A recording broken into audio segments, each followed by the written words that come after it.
நெட்ஃப்ளிக்ஸ்ல வந்து ஒரு documentary series வந்து ரிலீஸ் ஆயிருக்கு. மாடர்ன் மாஸ்டர்ஸ் அப்படிங்கிற டாக்குமெண்ட்ரி சீரிஸ். நம்ம ராஜமௌழி அவர்கள பத்தி ஒரு டீட்டெயிலா தெலுங்கு சினிமாவுல இருந்து அவர் ஹாலிவுட் வரைக்கும் எப்படி போயிருக்காரு அப்படிங்கிற விஷயம். ஹாலிவுட்ல வந்து ஆஸ்கர் வாங்குற வரைக்கும் எந்த அளவுக்கு போனார் அப்படிங்கிற விஷயத்த அவரோட ஜர்னிய ஒரு 1 மணி நேரம் படமா வந்து பார்த்தீங்கன்னா பண்ணியிருக்காங்க. டாக்குமெண்ட்ரி மூவியா பண்ணியிருக்காங்க. ரொம்ப அற்புதமா பண்ணியிருக்காங்க. எனக்கு நெட்ஃப்ளிக்ஸோடைய எல்லா டாக்குமெண்ட்ரிஸும் பிடிக்கும். கிரைம் சம்மந்தப்பட்ட டாக்குமெண்ட்ரிஸ் நெறைய இருக்கு நெட்ஃப்ளிக்ஸ்ல. அந்த மாரி இருக்கும்போது, ஆ மாடர்ன் மாஸ்டர்ஸ் அப்படின்னு சொல்லி வந்து ஒரு சீரிஸ் மாரி பண்றாங்களா? இல்ல வந்து இந்த ஒரு எபிசோடா தான் அப்படிங்கிற விஷயம் நமக்கு தெரியல. பட் ஆனா ராஜமௌலிய பத்தி நம்ம தெரிஞ்சுக்க வேண்டிய மிக முக்கியமான விஷயங்கள இந்த படம் மூலமாக, இந்த டாக்குமெண்ட்ரி மூவி மூலமாக கரெக்ட்டா கவர் பண்ணியிருக்கிறாங்க. ஆ பெரிய பெரிய இயக்குனர்கள்லாம் வந்து போய் பேசியிருக்காங்க. ராஜமௌழி அவர்கள பத்தி பேசியிருக்காங்க. ஜேம்ஸ் கேமரூன் அவதார் படம் எடுத்த ஜேம்ஸ் கேமரூன் பேசியிருக்காரு. அயர்ன் மேன், அப்புறம் அவெஞ்சர்ஸ் படம் எடுத்த டைரக்டர் வந்து பார்த்தீங்கன்னா, ராஜமௌழி அவர்கள பத்தி பேசியிருக்காரு. பெரிய பெரிய ஆட்கள்லாம் இந்த டாக்குமெண்ட்ரில வந்து அவர பத்தி ரொம்ப புகழ்ந்து பேசியிருக்காங்க. ஒரு இந்திய சினிமாவுடைய அந்த வளர்ச்சியில, ஒரு இயக்குனரோட வளர்ச்சி எப்படி இருக்கு? அவங்களுடைய கதை சொல்லுகின்ற விதத்த பத்தி ரொம்ப அற்புதமா வந்து பேசியிருக்காங்க. இந்த டாக்குமெண்ட்ரி பத்தி தான் தமிழ் சினிமாக்குள்ள இருக்கிற, தமிழ்நாட்டுக்குள்ள இருக்கிற எல்லா ரிவ்யூவரும் பேசணும். லாஜிக்கலி அவங்க வந்து இத பத்தி தான் ரொம்ப அதிகமாக பேசணும். அத பத்தி எத்தன பேர் பேச போறாங்க அப்படிங்கிறது நமக்கு தெரியல. படங்கள பத்தி ரிவ்யூ பண்றது ஒரு பக்கம் இருந்தாலும் கூட, அந்த படங்கள் எடுத்தவங்களோட ஜர்னிய பத்தி நம்ம பேசணும். ஏன்னா ரிவ்யூவர்ஸ் தானே அதுக்கு தானே இருக்கிறீங்க. நீங்க ஒரு பல டெக்னீஷியன்ஸ் வந்து எப்படி பெரிய ஆளா இருக்காங்க, எந்த அளவுக்கு வந்து அ முன்னேறி இருக்காங்க அப்படிங்கிற விஷயத்த பத்தி அதிகம் பேச வேண்டிய கட்டாயம் இருக்கு. ஆனா இதெல்லாம் பேசினோம்னா யாரு கேட்க போறா? இந்த வீடியோ வந்து நீங்க பார்க்கணும், 4 பேர்ட்ட ஷேர் பண்ணணும் அப்படின்னு ஆசைப்பட்டு தான் பேசுறது. பட் ஆனா எத்தன பேர் பார்க்குறீங்கன்னு நமக்கு தெரியாது. இது வந்து என்ன பொறுத்தவரைக்கும் என்னன்னா, ஒரு இயக்குனராக வந்து ஆகணும்னு சொல்லி முடிவு பண்ணி 2011லேருந்து நானும் வந்து பார்த்தீங்கன்னா, சினிமாக்குள்ள நெறைய இடங்கள்ல பயணம் பண்ணி, அதில பார்த்த நெறைய வழிகள் எல்லாம் பார்க்கும்போது, ராஜமௌழி அவர்கள் வந்து ஒரு சினிமா ஃபேமிலிக்குள்ள பொறந்திருக்காரு. ஆனா, அவரும் வந்து சும்மா வந்து சர்வ சாதாரணமா வந்ததில்ல. சென்னையில வளர்ந்திருக்காரு. சென்னையில வந்ததுக்கப்புறம் தெலுங்கு சினிமால போய் தான் வந்து இயக்குனரா வாய்ப்புகள் தேடியிருக்காரு. அதுக்கப்புறம் தான் பெரிய அளவுக்கு முன்னேறி வந்திருக்காரு. அவரு ஒரு படம் அசிஸ்டன்ட் டைரக்டரா ஒர்க் பண்ணி உடனே வந்து பார்த்தீங்கன்னா, ஒரு வாய்ப்பு கிடைக்குது. அந்த வாய்ப்பு சரியா பயன்படுத்தா சீரியல் டைரக்டரா இருந்திருக்காரு. எனக்கு அது சத்தியமா தெரியாது. எனக்கு இந்த டாக்குமெண்ட்ரி பார்த்தா தான் தெரியும். ஒரு 500 எபிசோடு கிட்ட வந்து ஒரு சீரியல் வந்து அவர் டைரக்ஷன் பண்ணியிருக்காரு போல. சீரியல் டைரக்டரா பண்ணதுக்கு பிறகு அவர்கிட்ட யாருமே படம் குடுக்கவே யோசிக்கலையாம். ஏன்னா, ஒரு சீரியல் டைரக்டர் எப்படி வந்து ஒரு படம் பண்ணுவாரு அப்படின்னு ஒரு மாஸ்க்கு படத்த எப்படி பண்ணுவாரு அப்படின்னு சொல்லி யோசிக்கும்போது, படம் குடுக்க யோசிச்சிருக்காங்க. அதுக்கு பிறகு தான் வந்து தன்ன ப்ரூவ் பண்ணியிருக்காரு. ஸ்டூடண்ட் நம்பர் 1 அப்படிங்கிற படம் மூலமாக ஃபர்ஸ்ட் வந்து அவரு பண்ணியிருக்காரு. அந்த படம் அவரோட கதையம்சத்துல எடுக்கப்பட்ட படம் கிடையாது. வேற ஒருத்தரோட கதைய வந்து அவர் படமா எடுக்குறாரு. அது வந்து என்னோட படம்னு நான் சொல்லிக்க முடியாது. ஒரு அது வந்து நான் ஒரு இயக்குனரா என்னுடைய ஃபர்ஸ்ட் ஸ்டார்ட்டிங் அதுதான் வந்து அந்த படம். அதற்கு பிறகு வந்த என்னமோ சிம்ஹாத்ரின்னு நெனைக்கிறேன். நம்மளுடைய கஜேந்திரா படம் இருக்குல்ல, தமிழ்ல வந்து கஜேந்திரா படம். அது வந்து தெலுங்குல சிம்ஹாத்ரி அப்படிங்கிற பேர்ல வந்துச்சு. அந்த படம் தான் வந்து அவருடைய பயங்கர ஹிட்டான படம். அவ்வளோ பெரிய மாஸா வந்து அந்த படம் வந்து பேசப்பட்டுச்சு. ஜூனியர் என்டிஆர் வந்து நடிச்சிருந்தாரு. அதுக்கப்புறமேட்டு சத்ரபதி படம் வந்து மிகப்பெரிய ஹிட் ஆச்சு. அதுக்கப்புறமேட்டு ஆ ஜூனியர் என்டிஆர் கூட வந்து பண்ண படம் யமதொங்கங்கிற படம். இப்படி வந்து ராஜமௌலியோட ஒவ்வொரு கிராஃப் இன்கிரீஸ் ஆயிட்டு இருக்கும்போது, மகதீரா படம் மூலமா மறுபடியும் மிகப்பெரிய ஒரு மீடியா வெளிச்சம் அவருக்கு கிடைக்குது. அதற்கு பிறகு ஈகா படம் மூலமா, அதாவது தமிழ்ல வந்து நானி படம் மூலமா இன்னும் பெரிய அளவுக்கு வந்து கிடைக்குது. அப்புறம் பாகுபலி படம் மூலமா அவர் எங்க போய் சேர்ந்தார் அப்படிங்கிற விஷயம் நமக்கு தெரியும். ஒரு ஒரு விஷயத்த யோசிக்கும்போது அவருடைய வாழ்க்கையோட பயணத்த பார்க்கும்போது, ஒரு விஷயத்த ரொம்ப நல்லா தெளிவா புரிஞ்சுக்க முடியுது. ஒரு ஃபேமிலியோட சப்போர்ட் வந்து இருந்துச்சுன்னா, ஒரு மனிதன் எந்த அளவிற்கு வந்து காம் அண்ட் கம்போஸ்டா வேலை செய்ய முடியும் அப்படிங்கிற விஷயத்த உணர முடியுது. அவருடைய மகன் வந்து பார்த்தீங்கன்னா, அசிஸ்டன்ட் டைரக்டர். அவருடைய என்ன சொல்றதுன்னா, சிஸ்டர் இன் லான்னு சொல்லிட்டு அவங்க ஒருத்தவங்க இருக்காங்க. அவங்க வந்து பார்த்தீங்கன்னா வந்து லைன் ப்ரொடியூசரா இருக்காங்க. அதுக்கப்புறம் ஒய்ஃப் வந்து காஸ்டியூம் டிசைனரா இருக்காங்க. அண்ணன் வந்து பார்த்தீங்கன்னா, மியூசிக் டைரக்டர். அப்பா வந்து ரைட்டரு. அ அதே மாதிரி அ எடிட்டிங்ல ஆள் இருக்காங்க. ஃப்ரெண்ட் வந்து அவரோட ரொம்ப க்ளோஸ் ஃப்ரெண்ட் வந்து செல்வகுமார்ன்னு நெனைக்கிறேன். அவரு தான் வந்து பார்த்தீங்கன்னா கேமராமேனு. ஸோ இப்படி வந்து ஒரு அற்புதமான ஒரு ஃபேமிலிய அவரு உருவாக்கி வச்சிருக்காரு. சினிமாட்டிக் ஃபேமிலிய வந்து உருவாக்கி வச்சிருக்காரு. அதனால தான் ராஜமௌழி அவர்கள்னால வந்து அந்த வெற்றிய வந்து ஒவ்வொரு இடத்துலயும் வந்து கடந்து போக முடியுது அப்படிங்கிறது அந்த டாக்குமெண்ட்ரி பார்த்தா நமக்கு ரொம்ப அழுத்தமா தெரியுது. நமக்கு ஒரு விதத்துல வந்து ரொம்ப ஆச்சரியமா இருக்கு. நம்ம ஒரு ஐடில வேலை செய்ற ஒரு ஃபேமிலி இருக்குன்னு வச்சுக்கங்களேன். அப்ப அவங்க எல்லாருமே கூடி வந்து வேலை செய்றாங்கன்னு வச்சுக்கங்க. பையன், பொண்ணு 2 பேருமே ஐடில வேலை செய்றாங்க. அவங்களுடைய ஃபேமிலி 2 பேருமே உட்காந்து பேசும்போது என்ன ஆயிரும், அவங்க எல்லாம் ஐடி பத்தி பேசுவாங்கல்ல, அந்த மாதிரி சினிமா ஃபேமிலில இருக்கவங்க சினிமாவ பத்தியே பேசி, சினிமாவ பத்தியே திங்க் பண்ணி வளர்ந்துருக்காங்க. அதுதான் அவங்களோட ஜர்னிலருந்து நம்ம புரிஞ்சுக்க முடியுது. எனக்கு என்ன ரொம்ப ஒரு யோசனையா இருக்குன்னா, தமிழ் சினிமா ரசிகனா யோசிக்கும்போது, இந்த டெக்னிக்கலான விஷயங்கள்ல, அதே மாதிரி வந்து குளோபலா ரீச் ஆகுற விஷயங்கள்ல வந்து சங்கர் சார் வந்து தமிழ் சினிமால அவ்வளோ பெரிய கட்டங்கள கடந்து வந்தார். டெக்னிக்கல் விஷயங்கள கடந்து வந்தாரு. ராஜமௌழி அவர்கள் கூட இந்த டாக்குமெண்ட்ரில வந்து மென்ஷன் பண்ணும்போது, நான் வந்து முதல் ஆள் கிடையாது இந்த விஷயத்த. இந்த தமிழ்நாட்டுல பண்ணது, இந்தியால பண்ணது வந்து நான் வந்து முதல் ஆள் கிடையாது. எனக்கு முன்னாடி வந்து சத்யஜித் ரே சார் வந்து பண்ணியிருக்காரு. அவரு தான் உலக அளவுல இன்டர்நேஷனல் ரெகக்னிஷன் வந்து இந்தியன் சினிமாவுக்கு கிடைக்கிறதுக்கு காரணமா இருந்தாரு. அதுக்கப்புறம் மணிரத்னம் சார் வந்து தமிழ்லேருந்து பாலிவுட்டுக்கு போற விஷயத்த வந்து அவர் தான் வந்து ஃபர்ஸ்ட் ஸ்டார்ட் பண்ணாரு. ஸோ நான் கிடையாது. எனக்கு முன்னாடி நெறைய பேர் பண்ணியிருக்காங்க அப்படிங்கிற விஷயத்த அவர் மென்ஷன் பண்ணியிருந்தாரு. ஆ இந்த இடத்துல நம்ம வந்து மாடர்ன் மாஸ்டர்ஸ் அப்படிங்கிற இடத்துல வந்து சங்கர் சார வந்து நம்ம பார்க்க வேண்டிய இடத்துல இருந்தோம். கிட்டத்தட்ட. தமிழ் சினிமாலேருந்து ஒருத்தர நம்ம பார்க்கணும்னா சங்கர் சார தான் அங்க பார்க்கணும். அந்த அளவுக்கு வந்து பார்த்தீங்கன்னா, சங்கர் சார் உழைப்ப போட்டிருந்தார். பட் ஆனா அவருடைய பேட் லக்கா என்னமோ தெரியல. நம்ம சுஜாதா சார்லாம் போன பிறகு அவருக்குன்னு ஒரு என்ன சொல்றதுன்னா, ஒரு பெரிய எம்பையர் உருவாக்கி வச்சிருந்தார். அந்த எம்பையர் எல்லாமே வந்து பார்த்தீங்கன்னா, அப்படியே உடைஞ்சிருச்சு. இப்ப இந்தியன் 2ல வந்து அது கொலாப்ஸ் ஆகி கிடக்கு. அப்புறம் இந்தியன் 3ல எப்படி மீண்டு வர போறாரு, கேம் சேஞ்சர்ல என்ன ஆக போறாருங்கிற விஷயத்த பொறுத்து வந்து பார்க்கணும். ஆனா ராஜமௌழி அவர்கள் வந்து என்ன பண்றாருன்னா, சங்கர் சார் வந்து பீக் ஆஃப் த கரியர்ல இருந்தப்போ, அந்நியன் படம் இருந்தப்போ சரி, சிவாஜி படம் வந்தப்போ சரி, 2.0 வந்த டைம்லலாம் ராஜமௌழி அவர்கள் 2.0 வந்த டைம்ல கூட ராஜமௌழி பாகுபலி பண்ணிட்டாரு. பட் ஆனா அதுக்கு முன்னாடி நம்ம வந்து சங்கர் சார் அவரோட பிரைம் டைம் இருக்குல்ல, அந்த டைம்லலாம் வந்து பார்த்தீங்கன்னா, அவ்வளோ பெரிய டெக்னாலஜி இந்தியன் சினிமாக்குள்ள யாருமே கொண்டு வரல. அவர் உள்ளுக்குள்ள கொண்டு வந்துட்டு டெர்மினேட்டர் டெக்னாலஜிலாம் உள்ளுக்குள்ள கொண்டு வந்தீங்கன்னா, ராஜமௌழி அவர்களுக்குலாம் பிளாட்ஃபார்ம்ல ரொம்ப அதிகமா வந்து பெரிய அளவுக்கு வந்து கிடைச்சது.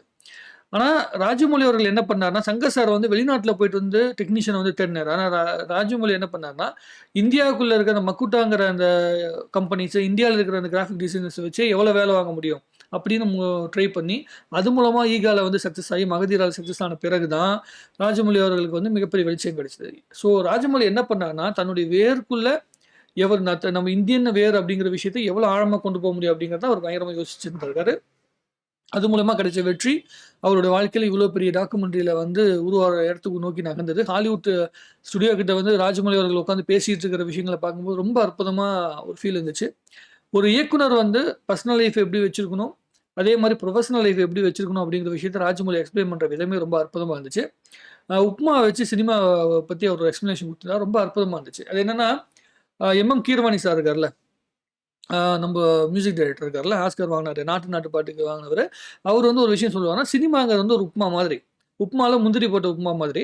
ஆ நார்மல் கதை இருக்குல்ல, ட்ராமா. சினிமால வருகின்ற ட்ராமா அப்படிங்கிற விஷயம் இருக்குல்ல, emotional scenes, love sequence, sentiment இதெல்லாம் வந்து பார்த்தீங்கன்னா, வெறும் உப்மா மாதிரி.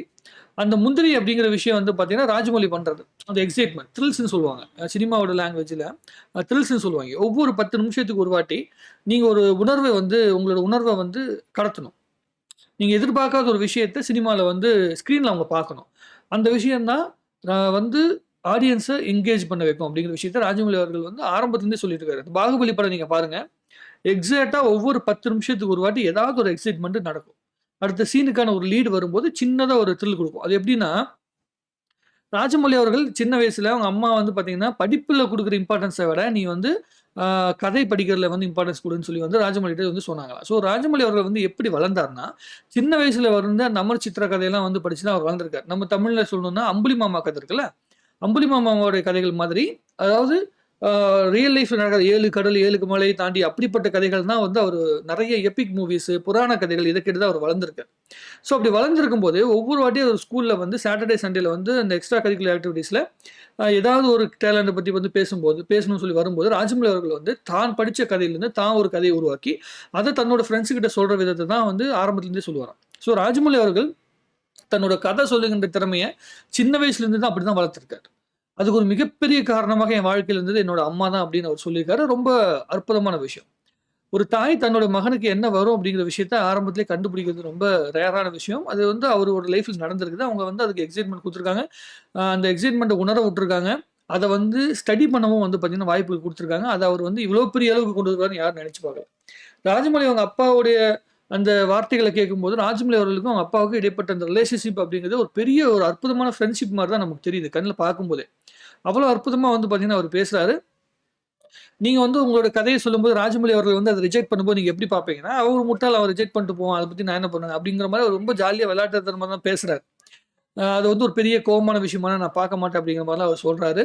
அவருடைய ஒய்ஃப் பேசின விஷயங்கள், அவருடைய மகன் பேசின விஷயம், அவருடைய அ கீரவாணி சார் பேசின விஷயம், இது ஒவ்வொரு வார்த்தைகளுமே அவர் வந்து எந்த அளவிற்கு ஒவ்வொருத்தவங்களுடைய மனசுகிட்ட நெருங்கியிருக்காங்க அப்படிங்கிறத உணர முடியுது.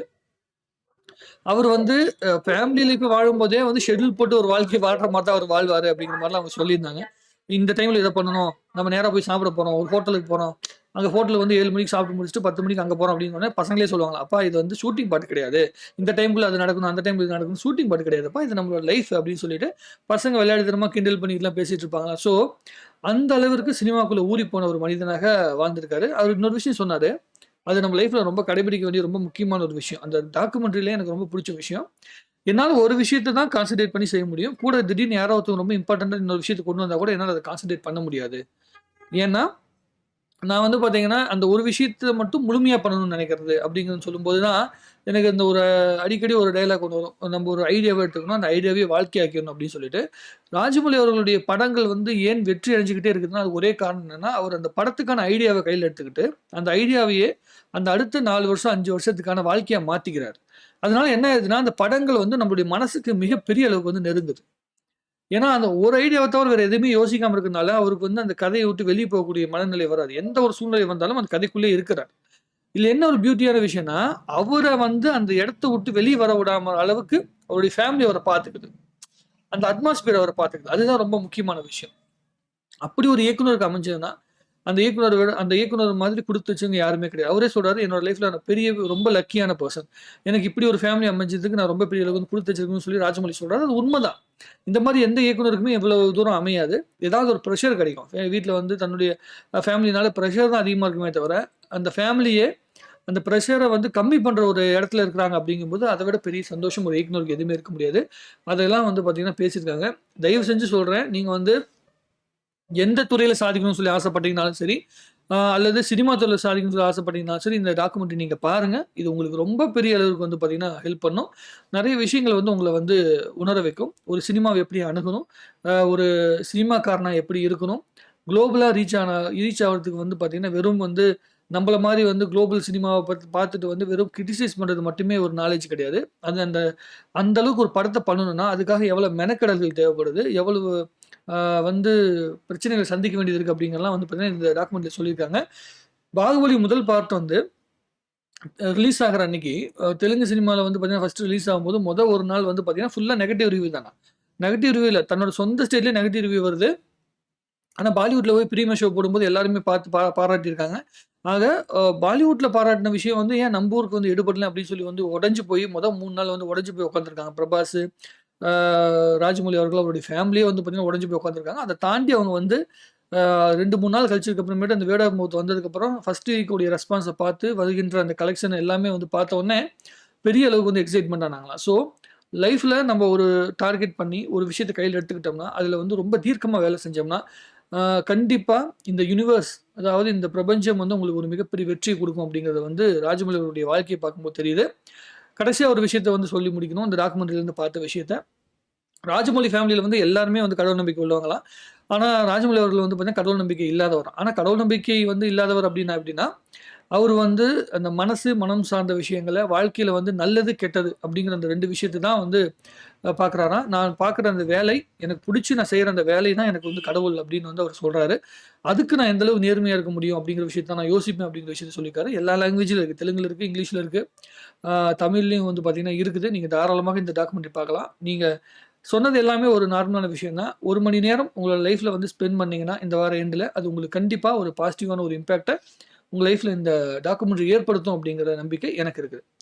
மறுபடியும் அடுத்த வேளையில சந்திப்போம். நன்றி, வணக்கம். வாழ்க தமிழ்நாடு, வளர்க தமிழ் மக்கள். குறிப்பாக தமிழ் சினிமா, இந்திய சினிமா எல்லாமே வளரணும். ராஜமௌழி அவர்கள் மாதிரி தமிழ் சினிமால இருக்கிற இயக்குனர்களும் மிகப்பெரிய சாதனைகள புரியணும். நம்பளும் வந்து பார்த்தீங்கன்னா, கற்பனைக்கு ஒரு மிகப்பெரிய இம்பார்ட்டன்ஸ் குடுக்கணும் அப்படின்னு நான் நெனைக்கிறேன். ராஜமௌழி அவர்கள் வந்து கற்பனைக்கு இம்பார்ட்டன்ஸ் குடுக்குறாரு. நம்ப வந்து பார்த்தீங்கன்னா, பிரச்சனைகளுக்கு இம்பார்ட்டன்ஸ் குடுத்துட்டுருக்கோம். சமூக பிரச்சனைய பேசலாம் தப்பில்ல. ஆனா, அந்த சமூக பிரச்சனைகள் வந்து குளோபலா ரீச் ஆகுற மாதிரியான பிரசன்டேஷன்ல வந்து குடுக்கணும். தமிழ்நாட்டுக்குள்ள இருக்க அரசியல்ல ஓட்டுக்கு மட்டுமே உதவுற மாதிரி சமூக பிரச்சனைகள வந்து குளோரிஃபை பண்ண வேண்டாம். உலக அளவுல பேசும் அளவிற்கு வந்து பார்த்தீங்கன்னா, கொண்டு போய் சேர்த்துனோம்னா, கண்டிப்பா மிகப்பெரிய ஒரு இடத்த நோக்கி தமிழ் சினிமா நகரத்துக்கு உண்டான வாய்ப்புகள் உண்டு அப்படின்னு நான் நம்புறேன். உங்களுடைய கருத்துக்கள் எதுவா இருந்தாலும் சரி வந்து கமெண்ட் எழுதுங்க. மீண்டும் சந்திப்போம். நன்றி. வணக்கம்.